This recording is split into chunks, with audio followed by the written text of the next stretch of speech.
start spitting. Can you build me a booth? I want to be in there with my shirt off. I need some heat lamps in there too, so I sweat.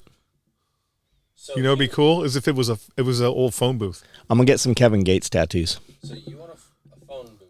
And I want to spit, but not one of them bullshit aluminum ones. Maybe a confessional. Hey, is it really a spit thing? Yeah. Well, it's for peas, plosives. Oh, okay. Pop filter. So I got to say a lot of peas. Like penis and the pussy. See? See? It makes it go. Yeah. And I run a strictly PG-13 podcast, so I can't say any of those words. I have to say things like peas. You can say penis pork and vagina. Chops. Potato. I think caves are the new thing. You need a cave. A cave? Cave. Why would I need a cave? Because then cave guys would come do content with you in your cave. Off the Ranch has some caves. Have you seen any of his stuff? No. Yeah. With his resort that he bought. So the abandoned resort. Yeah. But they're finding, like, they found this cave, and he went in and he's like, I'm not going in like this. Like, I might get stuck in here. So all these cave guys came out, the Adventure Twins and a few other people came out, and they're like, wow, this is like a legit big cave. So they're out there mapping it and shit. And he's running, they're trying to catch all these damn goats. Imagine that. Goats turn into billions of goats. And they've put this trap up and they're trying to kind of funnel them in there so they can get rid of them because they're destroying shit. And he's riding along on this mini bike. They're doing a giveaway he built an El Camino or a Ranchero or something. And they painted it like an American flag, red, white, badass. And then they did a mini bike. So he's out there running the mini bike trying to chase these goats. And he's like, that's a cave. They're going to be so excited. That's a cave. And that sure as shit, man, there's a cave system under this whole damn property. We went to Bowling Green Saturday to that cave thing you posted. And it's pretty neat. Did you actually go? Yeah, we went. Oh, well, that's cool. It's like $23. They put you on this barge. You go about a mile underground. It's kind of like, okay, it's neat. I don't need to go again. Right. But the way to do it is to go in there on your own because the cave system goes 7 miles. It goes way back. They can only take people 1 mile back in there where the water's deep enough. Otherwise, you got to go out on your own. So can you go out on your own? You're not supposed to go out on your own, but there are some other openings. Gotcha. They're pretty known. Like if you get with he'll know somebody that knows how to get in there. But during Prohibition, and like the people that took us on a tour, they did a good job, but I don't think they had all the information. Like I watched a lot of videos before we went. So during Prohibition in that area, they actually had built a nightclub. There's this big slab in there in the opening of the mouth. It's neat. I wonder if you could use it as a venue. It'd be cool to have a party out there. And then they had built a distillery on top, and something had happened. They ran this pole down to tap the water for the distillery, and they used this iron pole. Well, the rock that it went through is kind of ferrous, and it was sparking. Well, it set off and blew the distillery up sometime in like the 50s. Like there used to be a lot more infrastructure there, but it's a nice park. Like if you're in the area and you just want to go do something or you haven't seen this, it's worth going to for sure. Yeah, it's pretty cool. You didn't even start the podcast. The podcast has already been started. I know. Since Penis and Vagina. But nobody knows what number it is. What number is it? 46. 48. No, there's no. Last time. There's no way it was 40. It's 48. No, last time I said it was 45. No, last time and you were like, it's definitely 43. 48. Bullshit. There's no way this is 48.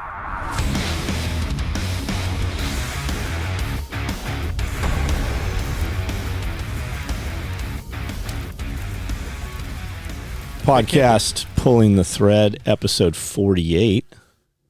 46. What do you want to talk about? What do you want to talk about? I don't know. I don't know either. What's going on out in the world? Well, the United States is doing everything it can to get itself in a war so they can distract everybody from the upcoming elections. I think the United States is in a war. I heard Ukraine's over with. Did you see Zelensky out there begging for money yesterday? I mean, that's what happens when he is an actor. That's what happens when you're competing against Israel. You got to beg for money because we're going to send it all to Israel, even though, again, 100%, any of Egypt could decide, hey, we're gonna get in this fight with Israel. Israel needs not a bit of our help. They don't need our help. They don't need our aircraft carriers. They don't need our planes. They don't need shit from us. We are over there specifically to encourage Iran to do something stupid so we can get in a war with Iran because we are fucking warmongers. So what happens when we're in a war with Iran? You know their aircraft are like older than Vietnam. You want to know an interesting fact about the Iranian Air Force? Yeah. Very interesting.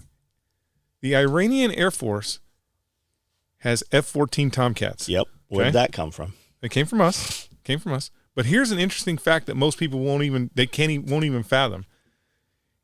Air-to-air combat. So in air-to-air combat, the Iranian F-14s have shot down more aircraft than any of our F-14s. Who was piloting them? Iranians. Okay. Yeah, Iranians. This is post Shah falling down. So Shah goes, the mullahs take over. They get in a war with Iraq, and those F-14 Tomcats shoot down more aircraft than any of our F-14. The billions and billions of dollars we spent on aircraft, the Top Gun movie, everything, they shoot down it's like 3 times as many aircraft as we ever shot down with our F-14s. How many do you think that is? 12? No, it was in the 30s. It was like 36 or something. I don't know the whole number, but there's actually a really good. I wish I knew the guy's name. He's a former Tomcat pilot. I've seen his channel. Yeah, I've seen former it. It's a really Tomcat good pilot. channel. He talks YouTube. about all Yep. all the aircraft, and he does a whole thing about how the most aircraft ever shot down by F-14 Tomcats was Who trained Iranian them? F-14. I'm going to assume that we train them, but that might not necessarily be true. I'm going to because the problem when you have a hostile takeover like that, right? So when you go from a pro Western government to a pro in the dirt government, most of the people that received that kind of technical training end up getting killed, right? So if you were a F-14 pilot for the Shah, and then the mullahs take over, you're a threat to the mullahs. So most of those guys get killed. But who knows? You know, it's how they play the game, right? So there could have been like, I don't know, a couple of pilots that they were like, oh, okay, you're still good to go, and they trained up the rest of the pilots. But they still have F-14s that they put in the air. There's actually a big huge international smuggling ring where they buy parts that are still available on the U.S. market and ship them through Europe and get them to Iran to keep those planes flying. Like literally, they're buying. Like for example, if you're at the Smithsonian and they have the big F-14 hanging up on the ceiling, what most people don't know is when a museum, They're gutted. well, when a museum requests an F-14 Tomcat, or like for example, if we opened up the Blue Angels museum here and we're like, hey, we're using all this memorabilia, we want to put up a Blue Angels F-18. What they do is they send you 3 F-18s. They send you 3 Blue Angels F-18s, and they're like, here you go, make a nice one and hang it up. So you get all these parts. And so what the Iranians were doing was getting, their people here in the United States, and they would go to said museum and be like, you got that F-14 back there, there's some widgets and wang doodles on there that we could use. And then they would be like, hey, we're a European company that does whatever. And it would go to Europe, and then from Europe it would go somewhere in the Middle East, and then from Middle East it would go to Iran. Or That's they how make a donation to the museum. Yeah, that's how they were keeping those F-14s operational, which is really, it's really amazing. It's a testament to what people can do. Like, I don't know if you saw the picture. There is actually a picture of, it's like a MiG-27 or a MiG.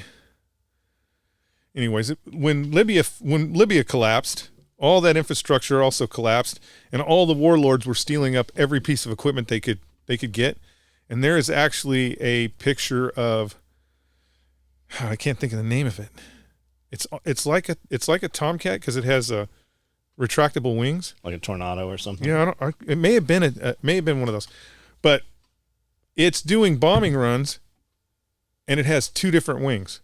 Mm. So literally, they cannibalized one aircraft to get one aircraft in the air. It's amazing when you think about it, that they have that capability, that they're, that they can work through those problems. So back to the Iraqi being shot down, right? Uh-huh. They're not really a formidable force, right? Well, it would have been, you would have. I mean, it's like when we left all those Black Hawks in Afghanistan. Yeah, they were flying them. I mean, we left a C-130 over there too. It just crashed last week. It like fucking nose darted in and exploded in the field somewhere. Well, the problem with a lot of our stuff, now versus, because again, while the Tomcat was technologically advanced, Super old. the Tomcat is nowhere near as advanced as, say, just like an F-15 Eagle, right? It's still pretty flyby. You're still wires and cables, and it's still pretty easy to break it apart. You have to have some strength to fly that F-14. Look at the parts and be like, okay, this goes here, this goes here. Whereas if we brought a Raptor out here and took it all completely apart, those motherfuckers wouldn't know how to put it back together. But our stuff is so technologically advanced that you need outside resources to keep it afloat. So like when we were doing all the stuff in Afghanistan, Black Hawks, whatever, what they were doing was they were bringing in contractors to maintain those aircraft and keep them in the air. And so what was going on is the Afghanis were piloting them. They were learning how to fly them and learning how to do all the things that they need to do. And they had good pilots, but they weren't teaching any ground crews. So all those aircraft that you see going in the air, it's trial and error, meaning that, they don't know all the things that could go wrong to make that aircraft crash. They're just doing the maintenance that they think is necessary to keep it in the air, and it's going in the air. And that's how I look at it. I mean, we can go buy an airplane today. Yeah. We might even be able to take it off, but I'm not confident that we could land it. I mean, we could watch some videos. Well, and maybe we get lucky a couple times until that 4th time when the wind hits and we're not lucky as we're landing. Well, it's the thing that most people don't realize is it's maintenance hours, right? So for every 1 hour in the air, there's like 100, when you think about the aircraft that we fly, there's like 100 hours of maintenance that go into it. And, all you F-22 Raptors pilots, the flying is the easy part. The taking off and the landing and the, letting the plane do its plane stuff, that's the easy part. The PFCs and Lance Corporals and the airmen that are pulling the engines out and putting the engines back in, that's the hard part. Like it that in itself is amazing. Like I was on a Westpac one time, and I think it was the last Westpac I was on, and the Marine Corps just started to turn into Turdsville. It just started to turn into Turdsville, where they were like, you can't, if you're a E5 and below, you can't be out after midnight. And they're just, their whole thing was, we're ambassadors. We need to act like we're ambassadors to the world. And so Marines weren't allowed to be Marines anymore. And it was dumb. Because the world should be afraid of Marines, not ambassadors. When Marines get somewhere, they should be like, hey, lock your doors, and hide your women. And so I'm sitting on the big ship, and there's a Harrier, and these Lance Corporals. Again, I think I'm watching this. There's 4 guys out there. I think there was a corporal and 3 Lance Corporals, and they take the engine out of this Harrier and take it completely out. They bring another one in. They put it in. They fasten some bolts. They do what Lance Corporals do.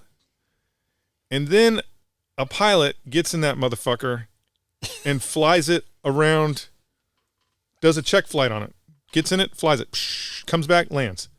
And I'm like, and those guys can't stay out past midnight. That is the dichotomy of shit. Yeah. The dichotomy of how fucking stupid leadership can get. Because again, when a leader, when a battalion commander or whatever is like, nobody can go out past midnight, what they're really saying is, I don't have the capability to lead Marines to do the right thing, so I'm going to restrict their ability to do anything.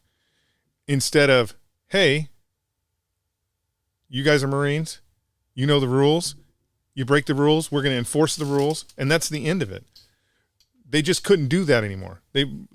Why is that? Because they were too, at that time period, the Marine Corps became too worried about its image. It was too worried about what will people think if Marines get drunk in, Australia and get in a fight with Royal Marine Commandos or, Australian soldiers. The crazy shit is the Royal Marine Commandos and the dudes involved in the fight, mutual combat. Like they're not telling on each other. But here's the crazy. You might thing. have some broken pool cues and some fucked up bars. Here's the crazy thing about that kind of rumble. Like if you're in Australia or Royal Marine Commandos and you're in a bar and you get in a rumble, not only is there no one in that situation that's telling on each other, but when the fight is over, they're all going to be somewhere drinking anyway. They're going to just drink anyway. So, there was this time period in the late 90s where the Marine Corps became so concerned about its image that the Marines in itself suffered the consequences of it. And that is the example I use. If you can trust an individual to take a multi-million-dollar piece of equipment, totally retrofit it. I mean, taking an engine out it's not just some bullshit thing.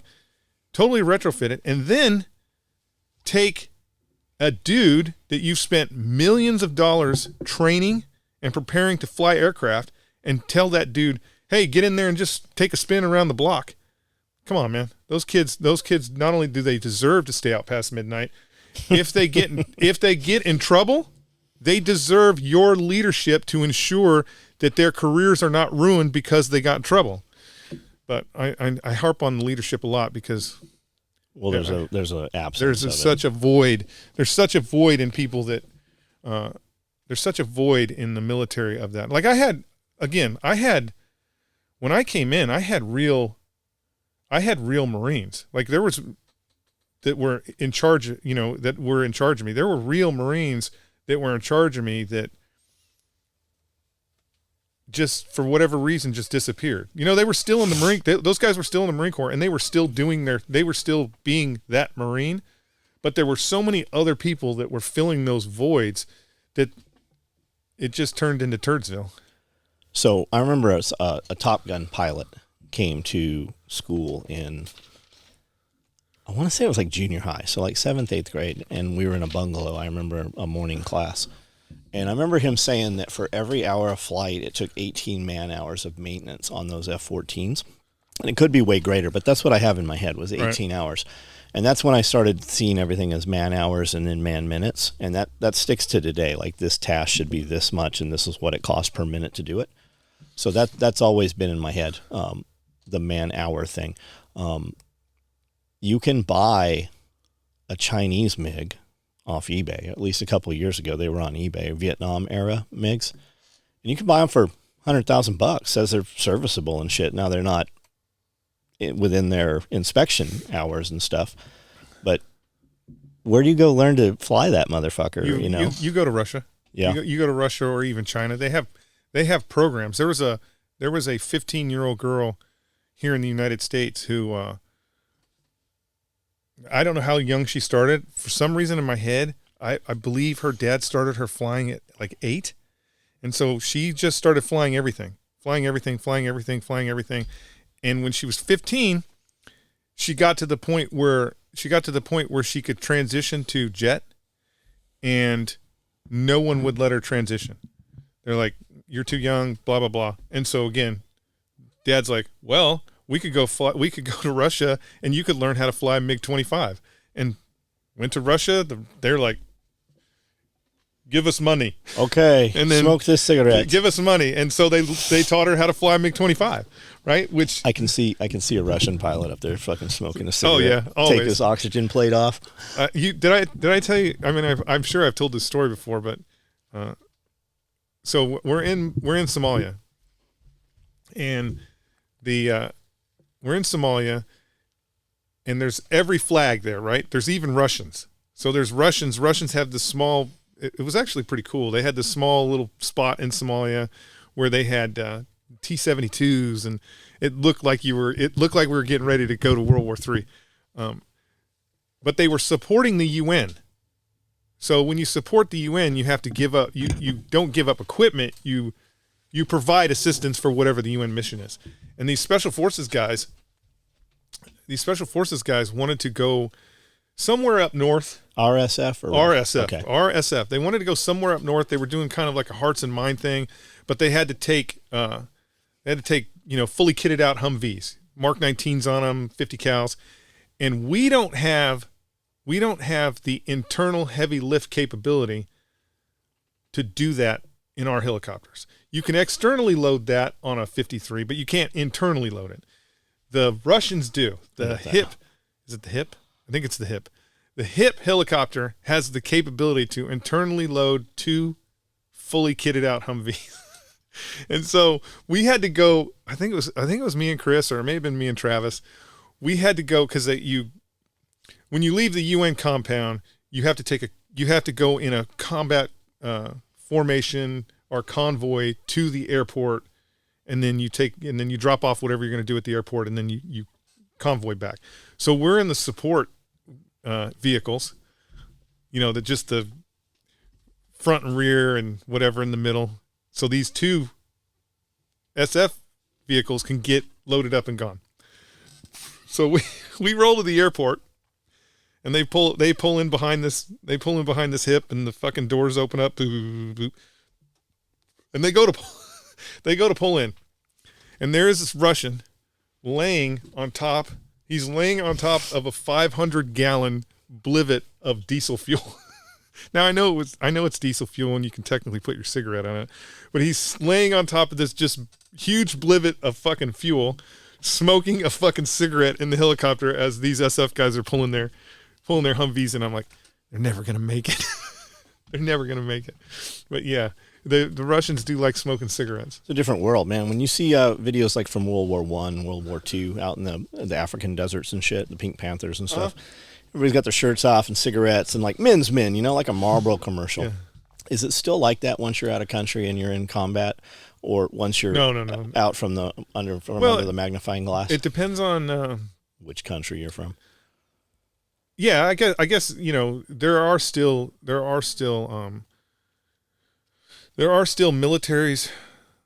still militaries that are very, for a lack of a better term, macho or manly, right? That's still, like, I would say the Legionnaires, like the Legionnaires, right? The Legionnaires are in downtown Mogadishu in fucking shorts with no body armor and just walking around like it's cool. That takes a specific set of, it takes a specific mindset. It's not that we couldn't do it, and we probably should do it. Well, you see like the Vietnam photos, and that's how it was, Well, the thing about the thing about Vietnam, and sorry, all my Vietnam veterans, is the U.S. government.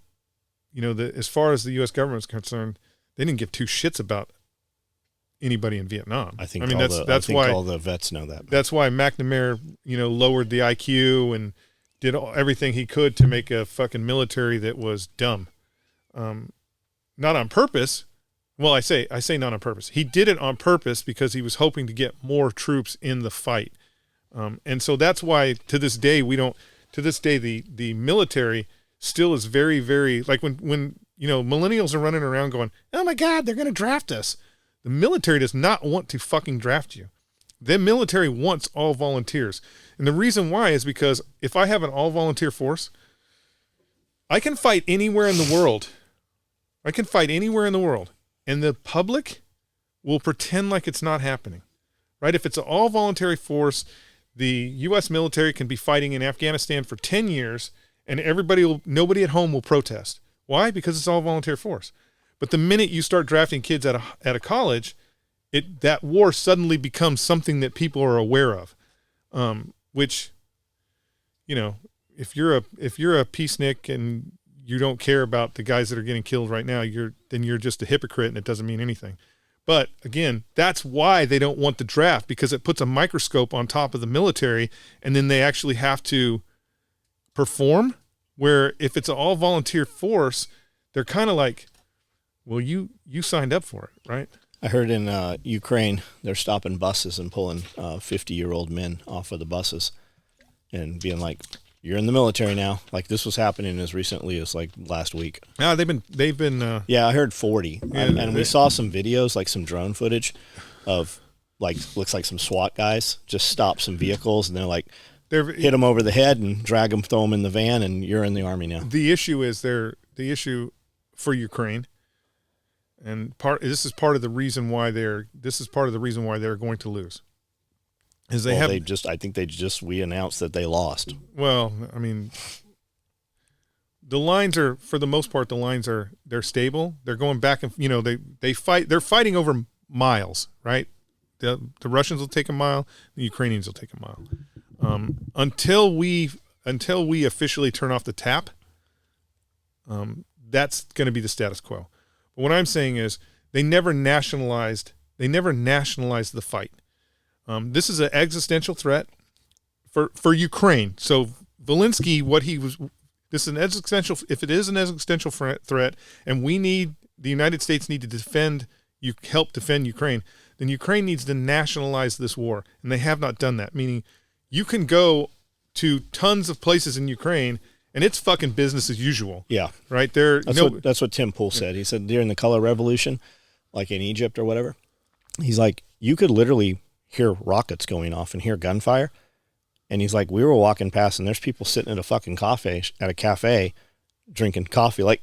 And the windows are shaking, the tables are shaking, the coffee's like sloshing out, and they're like acting like there's not a fucking active war going on. Yeah, it's that they have not nationalized it, and because they have not nationalized it, they're never going to win. They're just, at this point in the war, when you're out there begging for money, the Ukrainian Boy Scouts should be knocking on everybody's door going, hey, give us your fucking pots and pans. We need your cast iron. We need your cast iron. And they're not doing that. Everybody, you can go to Ukraine and they're still partying like it's 1999 in some places, and it's not just chicks partying like it's 1999. It's military age men. If you have the capability to pay your way out, or your family lineage keeps you out of it, then this war is not going to end in Ukraine's favor. Like, they need to nationalize it. And when I say 18 to 65, I shouldn't be able to walk around in Kiev and find an 18 to 65-year-old. It should be impossible, because they should all be in uniform, because we're saying this is an existential threat. Meaning, for example, if aliens hit downtown Los Angeles and started attacking Los Angeles. I saw that movie. It's pretty good. It was a good movie. If aliens start attacking downtown Los Angeles and, killing everybody, and Los Angeles gets in the fight, they're going to fight. But New York City is like, hey, everything's good to go. They're not here. Fuck it. Then you're not going to win. You're done. You have to put every single fucking egg in that basket and get in the fight, especially if you're going to fight the Russians. Before you're divided and you're too few. Yeah, well, especially if you're going to fight the Russians, because please, people, do just a smidge of reading about history.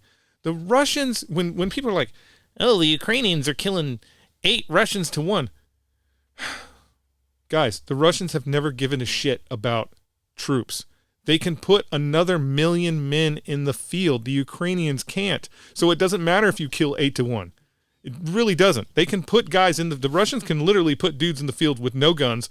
All you're doing is wasting ammunition, and your dudes you can't replace. So I recently heard Frisella say that when you go over to Europe and all these countries, because it's constant war. There's always a war someplace that they're involved in. When you look at U.S. Citizens, right? We have big people. We have very big men.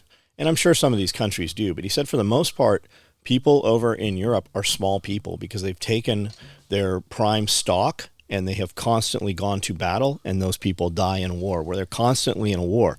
Whereas the United States, for the last 100 years, really, the majority of the U.S. population has not gone to war. Like, what is our in service right now? Less than 1%? Yeah, it's less than 1%.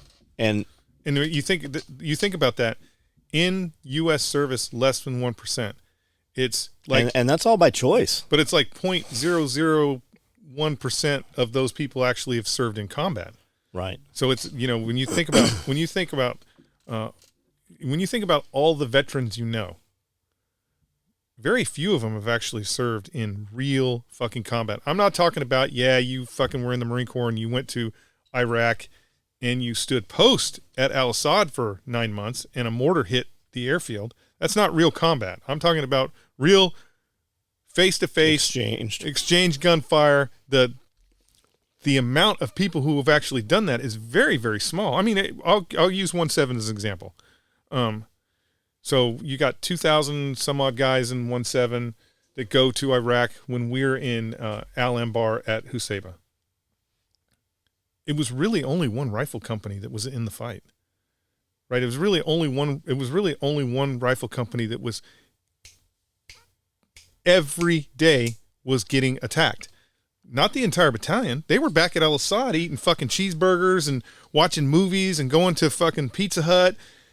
It was a very small element. Now, again, those Marines that were at Al-Assad would get in trucks and drive down whatever road and have the possibility of being blown up. But when they were in Al-Assad, they weren't in any danger. So much so that when we came back from Al-Assad, we were doing our transition to go home. You know, our uniforms were dirtier. Our attitudes were different than everybody at Al-Assad. And we had been eating fucking MREs and T-Rats the entire time we were out there, which is no big deal, right? It's no big deal. That's part of the job. But, you know, KBR had set up all these really nice chow halls everywhere. And so if you weren't really in the fight, you were actually eating better food. Yeah, exotic fruit and shit. You were actually eating better food over there than you were at home. And so I think it was 3rd Squad. It was Mata Squad. And they were the Hellions. They were definitely the dogs. They were definitely the dogs I had to have on the leash all the time. And I'm with them and they're like, hey, let's go to the chow hall. And we had just got there. So literally got off the trucks. It was close to lunch and we're like, let's go to the chow hall. And so we're fucking dirty. We stink. I'm probably unshaven a little bit. And we go into this chow hall and we're eating. And, you know, we've got plates, huge. Everybody's eating like regular people, right? They're like, let me get my little salad and shit. And we're piling shit on top of shit because we haven't seen it. Like there might not be any more. Well, we haven't seen it. We haven't seen it in 9 months, right? And so we're piling shit on top of shit. And we sit down and, you know, I'm sitting on one side of the bench. Mata and the other guys are sitting on the other side of the picnic bench. And we're just heads down, shoveling this food, eating this food.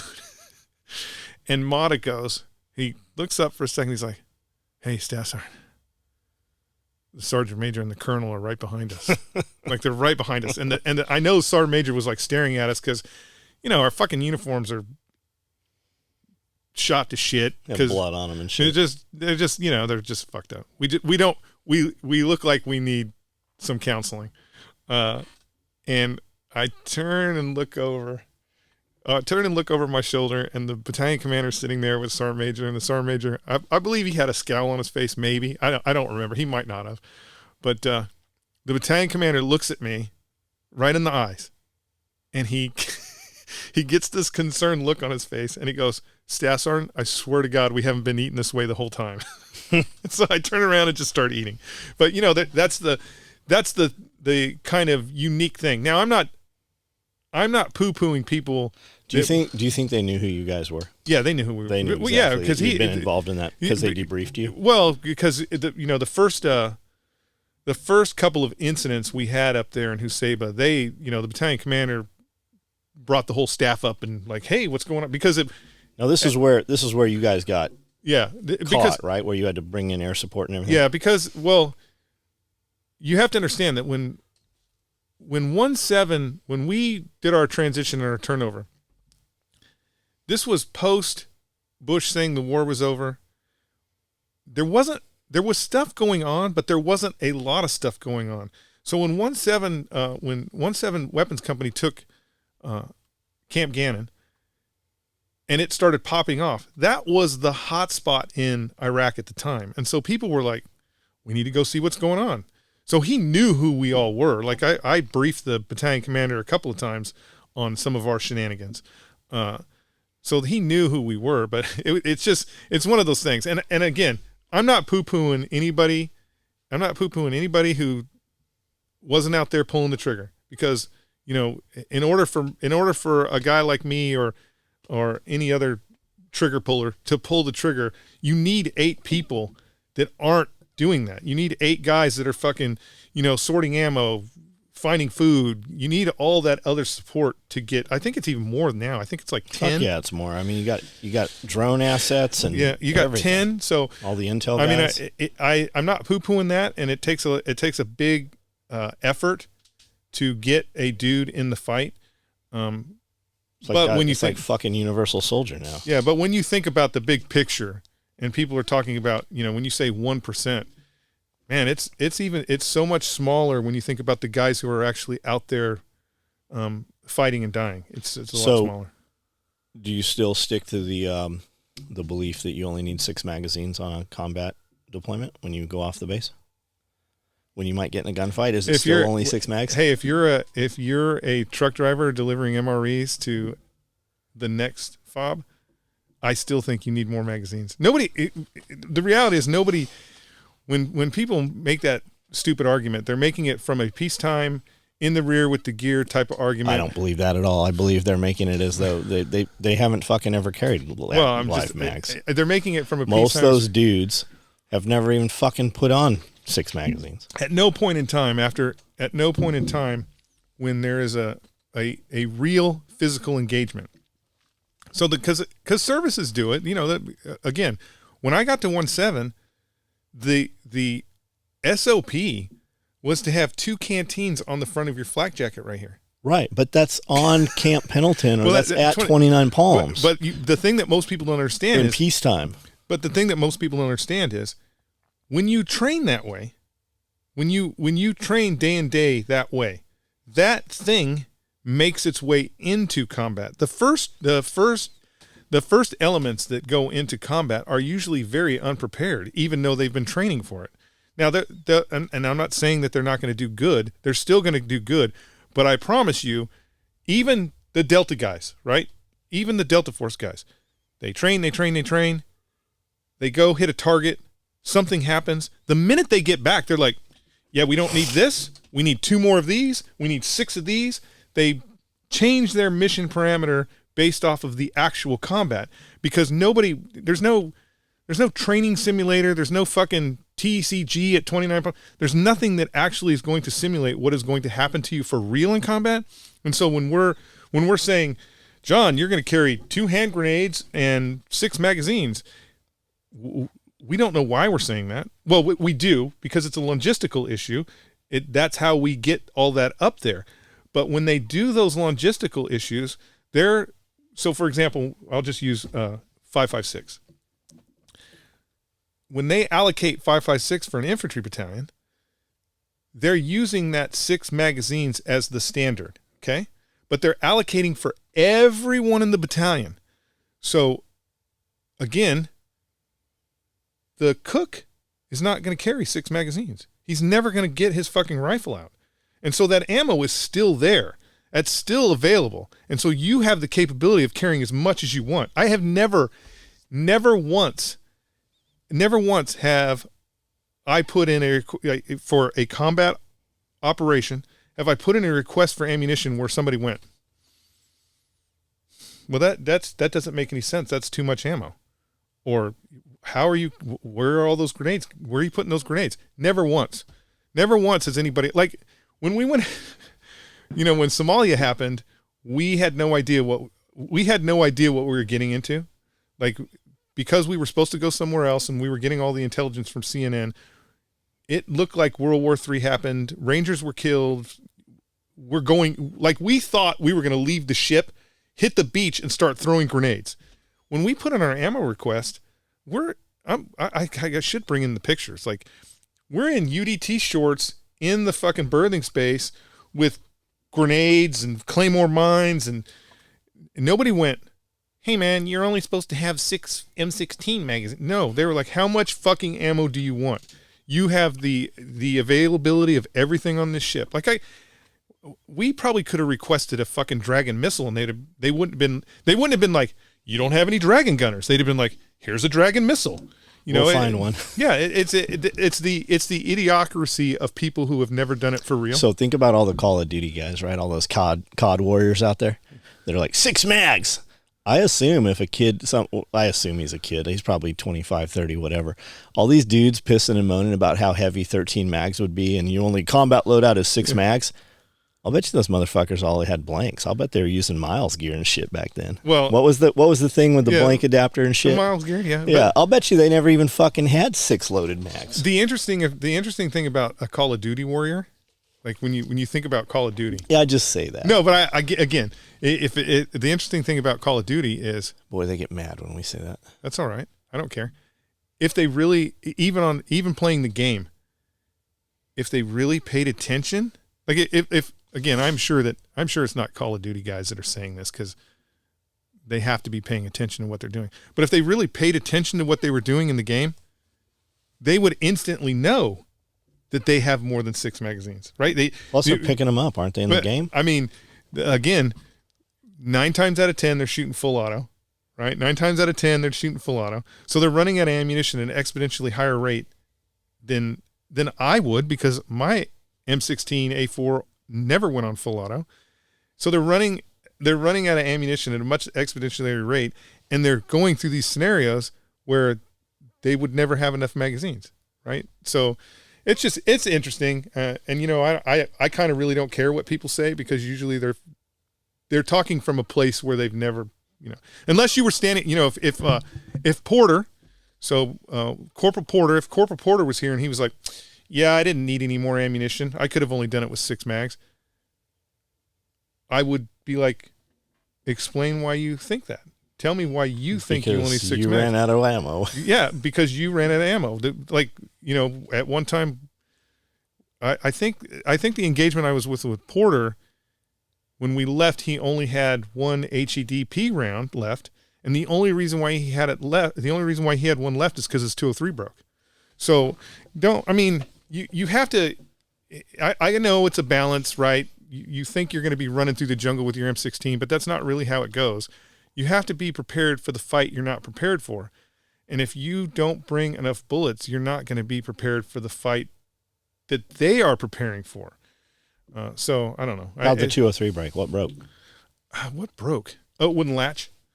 It wouldn't close. He couldn't get it to close back up. So couldn't fire it.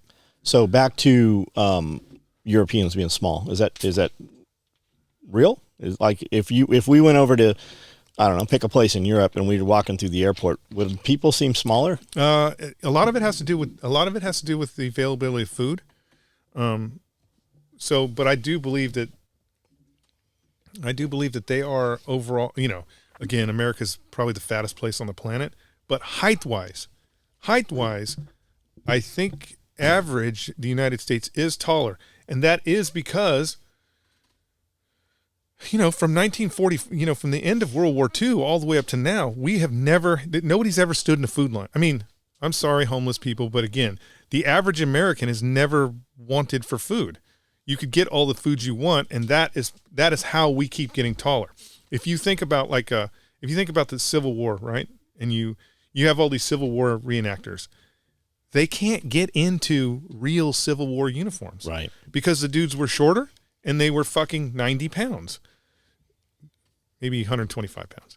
But they were shorter and smaller because they did not have the food availability that we have now. And so now, Yeah, there weren't any fat fusiliers. Isn't well, that even what they not, called the cannon guy? Yeah, even just, if you think about like, I know average height in the United States is really like 5'11". But I think it was like 5'4" back then. Like guys, they were just smaller because they didn't have the food availability. There's a super cool YouTube channel. I came across his shorts a couple months ago. And it's like a battlefield reenactment guy, but he's the surgeon. And he's showing just these different procedures they do. And he's got an animated thing, and then he's got some meat there, and shows how they would actually do an amputation and grab that vein and tie it off and then, cauterize the wound and shit. It's crazy that anybody actually survived any of that shit. All right, a lot of them didn't. Yeah. Most well, and the ones that did, a lot of them, the infections got a them. lot of them. Let's pause for a second. What kind of gummies? How come every time you say gummies, people think drugs? Because that's what everybody puts their drugs in now. Is gummies. Do you motherfuckers not just like gummy? Are you not aware we sell gummy bears? We've sold we bring gummy bears in, guys, U.S. made. When we order gummy bears, they don't pull them out of a warehouse. They actually spin the machines up, and they make our gummy bears. And we buy 5,000 pounds of gummy bears at a time from a U.S. company. That's a lot of gelatin. You've been here when they. I know, yeah. And we sell the best gummy bears, hands down. There's some other podcasters out there doing gummy bears. Ours are better. You should try. You should do a head-to-head comparison. You should actually get the other podcast guy, and we'll do a gummy bear off. You know.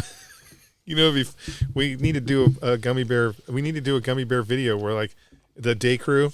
It's like the day crew comes in and they're in their white smocks and shit with their masks on and You're shit. naked. And they fire up no, like New Jack City. No, not like New Jack City. I mean, they need to be like they're going into a biolab, all teched out. They fire up the thing and the SOE gummy bears start coming off the line, right?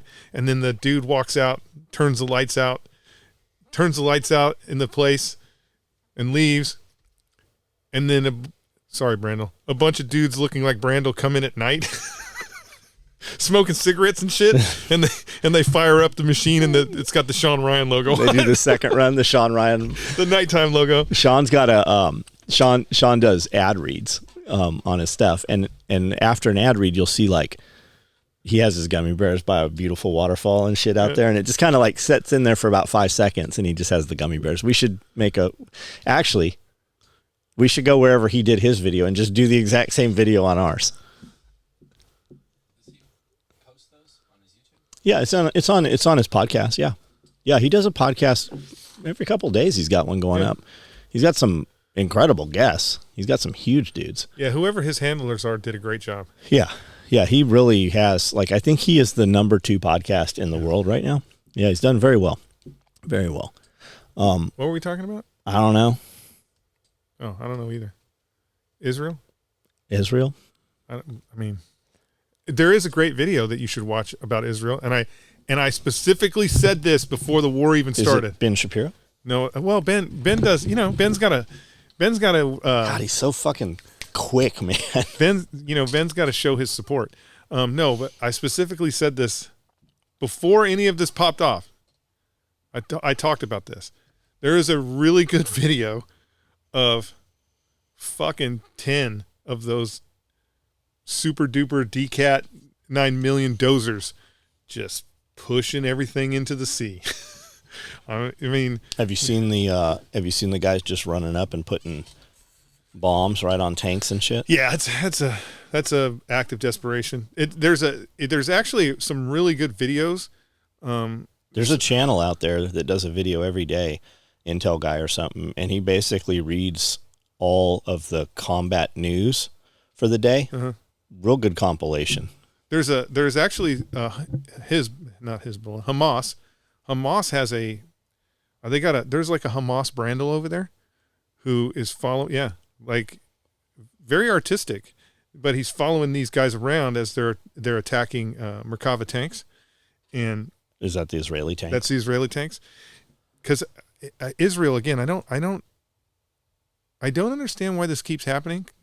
Maybe, but I see in Ukraine and in Gaza, I almost feel like it's not really happening. Way too many tanks that are not supported by infantry. But so it's basically just Hamas guys that are running around with anti-tank RPG-7s. Yep, that's what this other guy said. And getting way too close to these tanks and hitting these tanks, blowing them up, and then the Hamas guys are like high-fiving each other and shit, and they run away and get ready to do the next thing. And then the Israelis are also releasing footage of kind of the same thing. And so you see these Hamas guys pop out way too close, fire an RPG at the tank. There's a big explosion, right? And you would assume that the Hamas guys are in their foxhole high-fiving and shit. Yeah, we blew up the tank. And then you see the Merkava go, drive away and turn and start shooting the machine gun. I don't think they're being as effective as they think they are, but again, it's a crazy, crazy mad world over there, and it's going to be, beachfront property for Israeli settlers before this is over. Oprah wants it. I told you that's what's happening. It would not surprise me if her and The Rock can totally use those tunnels. If the whole mastermind behind this war was Oprah Winfrey and Willie Gates. And Willie Gates. The Rock had to throttle back. Like, he got beat up. Like The Rock lost. He got beat up over that Oprah shit, which, good, Rock. You fucking keep siding on on the wrong team, bro. The Rock lost millions of followers and fans when he came out in support of Biden. Well, as it should be, Rock, because that was a total sellout move. That was a total fucking sellout move. You don't believe, in no way, shape, or form could you be that either naive or dumb to believe that he would be a good president. His testosterone's too high to believe that.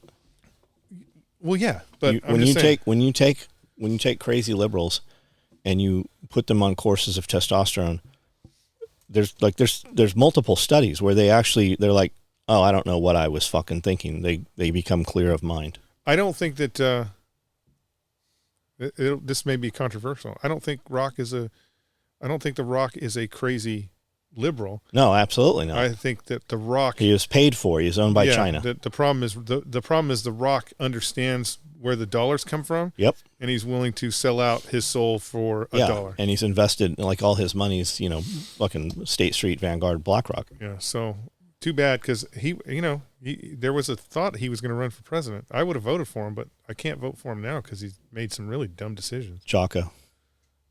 No, not Jocko. Why? Because he's going to be running on Mars by the time fucking. No, you're thinking. Who am I thinking of? Who's going to run Goggins. the boats? Yeah, David Goggins. Thinking of Goggins. You don't Sorry, know me, Goggins. son. I'm thinking of Goggins. Jocko. Maybe Jocko. But it's very rare. Maybe not even rare. He's over 6 feet. Yeah, but you know what? The problem is his military background. His military background doesn't put him in the running. No, you have to be a flag officer in order to be elected president of the United States. He was on Mike Glover, or Mike Glover was on his show, vice versa. And he said, so what happens? And he's like, man, all these people are like, we're waiting for war and waiting for war. He's like, you don't want war, man. You don't want war in this country. He's like, what are you going to do? He's like, I'm going full warlord. He's like, I'm remote. I've got people. I've got equipment. We're taking over. Like, when this pops off, we're running our AO. He said some good shit. I'll find the video and you should listen. I'm sure. I am sure. That is the big conundrum, right? The big conundrum is what becomes of the place after. And you're going to have to, again, you'll have to convince warlords that, we can create a democracy in a country where we can all live together. And that it's in their interest afterwards. That's hard. Frisella keeps dropping hints that he's going to run for president. I'll send you some videos. Quick way to make some money. The reality is it's a quick way to make a bunch of money, right? Yeah. Especially if you can get a super PAC, because none of that money really is accounted for. I mean, it's accounted for, but once you're, if you want to run for president and we start you a super PAC and we raise a fucking $10 million super PAC and we run, and we can actually do that. Yeah. And we run commercials in Waverly, Tennessee and Camden, Tennessee about elect John for president. And let's say it costs us $1 million and you lose. We get to keep all the other money. I don't have to give it back to donors. We just keep it and we do whatever the fuck we want with it, because unfortunately our plan didn't work. So, I mean, it would be, Randall, you want to run for president? I want to run your super PAC. So, I mean, yeah, it's a good way to make, if you got the, those guys, when you think about those guys, they have the following where they could get large donations. Maybe even big donations, get some Coca-Cola money. I mean, they're having big politicians and shit on their shows. Some Coca-Cola money. You could end up in a much better position than if you were actually elected president. It's like the funny thing. Have you seen the shit that's going on with the Speaker of the House? Tell me. Okay, so he's a rhino. No, You don't think so? They the Democrats, mind you, are attacking him. Imagine that. They're attacking him. Why? Because he lives paycheck to paycheck. Because he's not taking money from super PACs. Because Is he's that not, real? Yeah, because he lives paycheck to paycheck. They're saying that he can't be Speaker of the House because he, Could be bought because he needs money. Because not could be bought because again, I would assume that he would have already been bought, but it's that he's too common. He's a commoner. He's just a serf because he doesn't have millions of dollars in his bank account because he's not been robbing the fucking people blind like Nancy Pelosi and the rest of those fucking ghouls. I mean, I don't know. Didn't she die? Didn't Nancy Pelosi die? Yep. Isn't she gone now? That was Yeah, but they that all. was Feinstein. Thank you very much, Lord. So where's Pelosi? She's not in Congress anymore. No, she's still there. She's still there. The interesting thing for the Democratic Party will be what happens when Pelosi's gone, because there's nobody, and this is the reason why she was able to leverage Speaker of the House, back a few years ago. There's nobody in the party. There's nobody that's even close that has her ability to raise money for the Democratic Party. She raises the money that the Democrats need to stay alive. Does she really, or is it is it her handlers? It's her. There's an actual video of Reagan talking about this when Reagan was governor, and Nancy wasn't even, or not Nancy, yeah, Pelosi. She wasn't even an elected official yet. She was just running the finances for the Democratic Party. She was an intern for JFK. Yeah, and that was one of the things that Reagan talked about is nobody can raise money like Nancy does. And that's still the case. That's why they, when they were having that fight and motherfuckers were like, you're too old. You shouldn't be Speaker of the House. She was just like, I got the money. You can't get reelected without the money that I produce. And so that's why they made her Speaker of the House, because she does it. Now that new guy's in, Yeah. what has changed in the last 4 weeks? Oh, nothing's going to change. Nothing's going to change. We're still going to keep robbing the American people of all their hard-earned money and giving it to people who don't deserve it. Nothing's going to change. So are they removing Trump from the ballots? Is that happening in some places? I don't believe that will happen. I mean, okay, let me rewind there. I believe that there might be some states or municipalities that are like, yeah, let's remove his name from the ballot. And they're going to remove his name from the ballot. And then they're going to get fucking legally crushed. Because you want to talk about a rigged election? Start removing people from the ballot. just start removing people from the ballot. That means one of two things. You can't beat him. And you are as corrupt as all get up. So it won't last in court because they have no legal precedence in order to fucking take his name off the ballot. It's not gonna work. So you mentioned two common folks. There's a dude goes around YouTube channel, Instagram, and he goes around to, it's mostly older people with very expensive cars and watches and stuff. And he's like, man, hey, I love your car. What do you do for a living? Like, how did you get this car? And most of them are very open, right? They'll have the conversation with him, and it's all short form content. He walked up someplace, I don't know where they were, Switzerland or somewhere, and there were some Rothschilds. There was 3 ghouls. They look like the Crypt Keepers. And a lady had on this white watch, and he's like, that's a very nice Patek. And I think he said, what do you do or whatever? And she just went, I thought she was like, she literally looked like, oh my God, how dare these cockroaches talk to us? Like she pissed herself, and she wouldn't answer anything, but she's like, they all look the same. They all look inbred and they're missing their chins, and they literally look like fucking Simpson characters. It was very bizarre to see them out in the real world. Like, I'm surprised sunlight can actually hit them. It's very weird. Yeah, there is a lot of that. That's generational wealth. Oh, absolutely. Those are people who didn't. They didn't earn $1. Yeah, of that, any future money is made by crushing other people. Yeah, they didn't earn $1 of that, and it's generational wealth, and because of that, they feel like they're empowered and entitled when you're the first one that's going to get eaten. So, I mean, I don't know. When the day comes, none of that matters, right? It it really doesn't matter.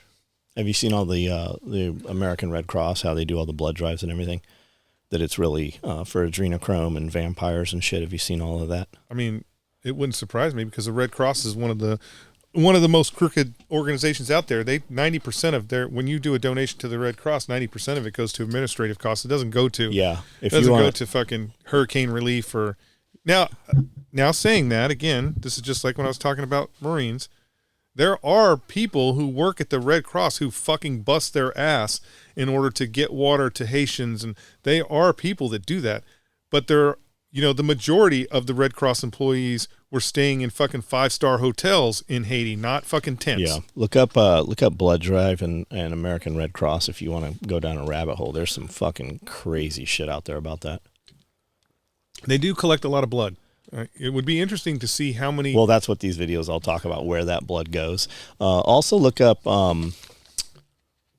blood business and the Clintons. Look that up. Where Arkansas, Amina, Arkansas, or wherever that is. Look up the prison systems, blood drive, and the Clintons. That's a crazy one too. Yeah, that'd have been them. That would have been them just trying to make money. Well, they were making money, making tons money. and tons of money. So much money that they were taking AIDS infected blood and selling it. And when they got caught doing it, they actually took that entire blood supply and all the stuff made from that, and they shipped it to China? I think it was like Italy or somewhere. Like thousands of people actually got AIDS off of this stuff. Pretty crazy. It is crazy. It's a crazy, crazy mad world. Can you think of anything that let's just take the FDA, for instance. Let's just say the government. Can you look around or think of anything in your life today that the government did that you're like, man, I'm really glad the government did this for me? The problem with that statement is I am not naive. I am not naive to the sense that I don't believe that the FDA is an important organization. The FDA has been corrupted through money and power. And that is the problem. It's not the mission that's the problem. Oh, we're not talking about the mission. We're talking about current day. Yeah, I don't think. I mean, what have they done recently? Got rid of all the cold medicine. That's what I'm talking about. All the cold medicine. The crazy thing is they got rid of all the cold medicine that they are the ones that approved, and it took them. How long did it take them? 20 years, right? So that's the big problem, is the corruption level that is within the organization, right? Do you know why they did it? Well, in my opinion, this is just my opinion, is because all of those name brand drugs are outside of their patent. Their patent, and so now you got all these companies who are making generic versions, and because of that, those real companies are like, hey, FDA, you should probably crush this shit, and then we'll make something new that they can't make generic. Which will have mRNA in it. Maybe. They came out and I think they said that. Maybe. Did you hear about remember how the when you go to the airport you have to take your shoes off, to prevent, air bombers and stuff. Yeah. And that was going to be temporary, but here we are 20 some years later and you still take your shoes off, yeah. right? Why? Because you might have a bomb in the heel. Do you still, when you go through the thing, are you still not wearing shoes? I don't remember. I only get to go there once. If you're doing a live body scan, why the fuck do you have to take your shoes off? What's crazier is when you fly private, you don't have to do none of that shit. Well, money buys everything. Yep. So there's a new thing that they just pushed through. I believe done deal, but their CDC has this. They're compiling data, right? But we're not going to target you as an individual. We're only targeting the mass, right? Right. So they're checking the sewage system. They're collecting the sewage system to check it for diseases and viruses from large individual airports. And then they're doing nasal swabs. So when you get on the plane now, and you're not going to be mad at Homeland Security, or who are the guys that handle all that shit now at the airport? DHS? No, the guys in the blue uniforms? What are they called? TSA. TSA. You're not going to be mad at TSA because they've contracted out to 2 individual companies. And when you come through, they're actually going to nasal swab you now, but they're not going to collate it to you. It's just going to be a mass of 500 nasal swabs from that group or whatever, because they're looking for certain diseases that are spreading around the world, from what they're saying. So they're going to nasal swab you. But I'm not taking a nasal swab no matter what. I'm of the belief that they're actually giving you something from the nasal swab than fucking checking the nasal swab. It's possible. Yep. I said this before, in the 90s, SDSU, San Diego State University, was doing a venereal disease study. And so what they did is they tested everybody that was going on deployment. So they tested everybody going on deployment for VDs, right? Everybody had to go get tested. And then we went on deployment. And when we came back, they did it again. So we go on deployment, everybody had to get tested, and then we come back and everybody had to get tested. And the crazy, interesting thing about that is we took more over than we brought back. What do you think that what?